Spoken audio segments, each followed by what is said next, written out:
Hey guys, this is Star coming through with a little bit of sprinkle. Today is Sunday, December the 19th, 2021. So now we are down to, we have about 11 more days in this year. And, well, maybe 12. And I know people are coming up with New Year resolutions, but I had an idea, because this 2022, this year, we're going to do better. We are going to grow. We are going to allow ourselves to go full speed ahead and use more than just 10% of our brain. Because I just read something today and I thought, that's quite interesting. And it was an article, perhaps in Psychology Today or some psychology magazine. And it was talking about how they have come up with an African American AI, and it's the first, and she's like the smartest AI that they have. And I just thought, that's pretty interesting if we think about how they're making artificial intelligence at a level of where the artificial intelligence is using more of its brain than the human beings that created the artificial intelligence. So I just thought, this is something to dwell upon, is that technology is making us dumber. So we have to be smarter. We have to choose to be smarter. We have to choose to be smart in a generation of people who rely upon technology. So since we are technologically advanced people, we're technologically in tune. We have to be technologically conscious. Conscientiousness, which is being aware of what's going on, being aware of what has happened before, and being aware of where we could possibly go in the future with what we are doing and what we have now. And this is one of those topics that are new. It's a new way of thinking, it's a new way of being, it's a new way of life. But we know there's nothing new under the sun. All this technology is something that was before. It's something that was before, maybe 400 years ago, maybe 1,000 years ago, maybe 2,000 years ago, maybe 5,000 years ago. But at some point in time, technology that we are using today existed already. We're just using what already existed in a different form. And we have to be aware of these types of things, because we have a generation of children, of youth, young people who are totally aware of technology, but not necessarily of the old natural way of doing things. So we have to be able to reprogram our way of thinking as technology is changing the way that we think and the way that we process information, as well as the way that we work, or the work effort that we put in, the way that we physically move. Technology is changing that aspect of our life. And we have to consider, where is this technology taking us?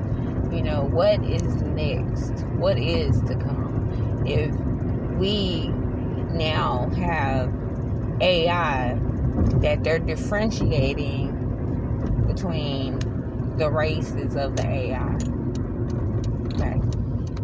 This is a pause, right, in our technologically advancement. We have to pause and think and ponder on where will this take us?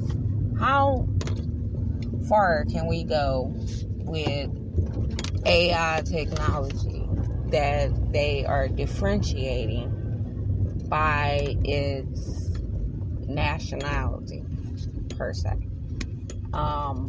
And is it a nationality or a race, right? And so if they're dividing AI by saying this is an African American AI and this is the Asian AI and this is a Latino AI and this is a Caucasoid AI, I just think it's unnecessary. It's something that's artificial, first of all. It's artificial intelligence. So we have to pay attention to that. And we have to find ways that we can embrace the new changes as well as hold on to the old things that we always have had access to and we've always used. For instance, just unplugging and going outside and getting into nature and looking into the sky and observing the sun or the moon and the stars, or just watching birds fly, or watching water. We have to find ways that we get out into nature, and so that we're not consumed by artificial intelligence. And we have to find a way to use our own intelligence, and we have to recognize that all things are smart. If TVs can be smart and computers can be smart and stoves and refrigerators and microwaves, then all people must be smart. So being smart is not necessarily needful. If everybody can do it, and if everything or every noun can do it, every person, place, or thing, if it can be smart, then smart is irrelevant. And all life has intelligence. That's the most important thing. However, artificial intelligence does not have conscientiousness. And so that is a human thing. And because intelligence is becoming artificial, we have to be aware of the information or the knowledge and the wisdom and the understanding that we are grasping as we are living life. We have to pay attention to how our consciousness, our innate ability to be aware of changes around us, or be aware of things around us, to be aware of what's going on in our relationship to a person, place, or thing. That is the most important thing. And going into 2022, grow is what we have to do. We have to grow intellectually. We have to grow technologically. We have to become aware of what technology is doing to our brains as we are using technology more and more and more. We have to pay attention to how our body is physically changing with technology. So those are the things that I wanted to drop on here today. And as usual, this is Star's take on it. So anytime I do my take on it, I have to interject with what the Bible, with the basic instructions before leaving Earth. Things that we have to get into our system, especially us intelligent beings that God has made us, right? So we have a story, right? A reference point. And the reference point is that I received this week when I asked God to give me his thought and teach me his ways.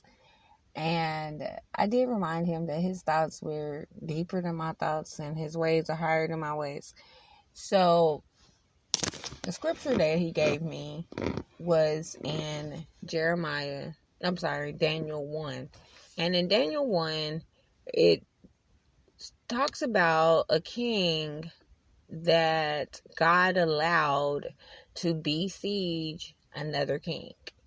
And in this takeover of one kingdom and the transfer of power to another one, the king took vessels from the temple as well as from the king's palace, and he also took people. He took the best of the best people. He took the royal people of the royal household. And some of the people that he took were some very intelligent, smart, bright men. And they were the best of the best. And Daniel was one of them. Daniel, and they changed their names to Shadrach, Meshach, and Abednego when they got to the king's palace. And King Nebuchadnezzar ends up putting these royal, intelligent, they were the wisest, they were the most knowledgeable on literature and culture. And so, because they understood literature and culture and just a lot of things, they gave them a high position in this king that took over the other king's kingdom. Okay, so they were assigned positions and they were also assigned tasks. And one of the tasks for their royal position was they were given choice food to eat. They were given the best food to eat. They were given food to eat off the king's table. And so whatever food, the items that were on the king's table that the king took a lot of value in, apparently it was food that Daniel was instructed by God not to eat. And so Daniel is told by one of the guards that, this is the choice food that the king has chosen for you guys to eat, and this is what you must eat. And so Daniel asked, can they just eat fruit and vegetables, because that's the kind of food that they were used to eating. And the guard is like, oh,